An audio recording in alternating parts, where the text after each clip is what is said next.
Sena bata enjutuna jalasi tiksa ubekille sasi tapoma rakata kusuma firrisae charana gaedan milkae ansifila chupatin gabu adna duchite kawako isana midilare darboe charana gaedan milkae ansifila chupatin gabu adna duchite gulako isana midilare darboe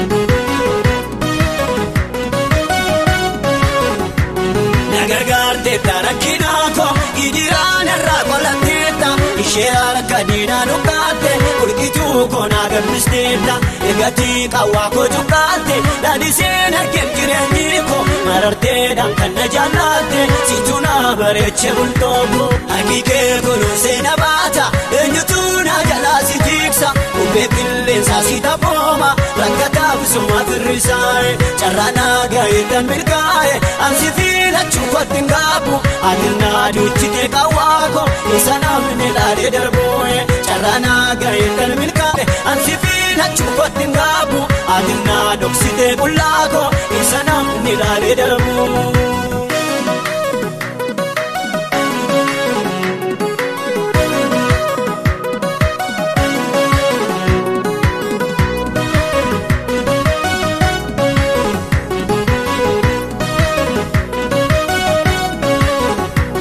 Isaini borati tuve karajire itinamase andini marmare na wane Jesus ko tuduana kaze siwajina makanintane sinarabu ekabanko ulvina ketuna gargare gadatol jachediniko hakike kunusena bata enyutuna jalasi tiksa ubekille sasita poma rakata kusuma firrisae charana gaedan milkae ansifila chupatin gabu adna duchite kawako isana midilare darboe charana gaedan milkae ansifila chupatin gabu adna duchite gulako isana midilare darboe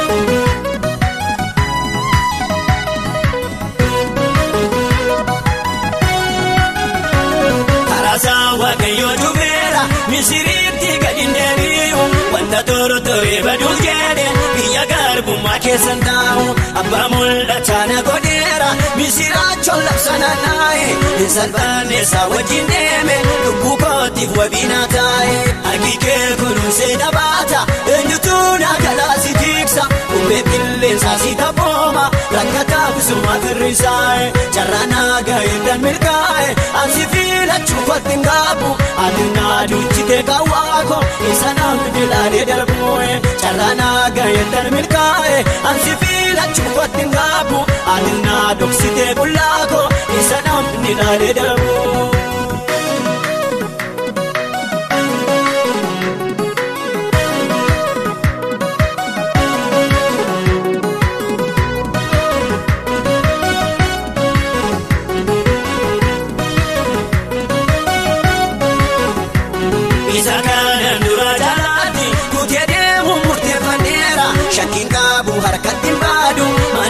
Visa kawadera anabini waliganera yaki kosko ichadaera utuni kawako tutanu dabate japoti nargera hakike kunusena bata enyutuna jalasi tiksa ubekille sasita poma rakata kusuma firrisae charana gaedan milkae ansifila fiilachuu kottin gaabu atinaa duuchite qawwaako isa namni laalee darbuun carraanaa gaheetan milkaa'e ansi fiilachuu kottin gaabu atinaa dhoksite bullaako isa namni laalee darbuun.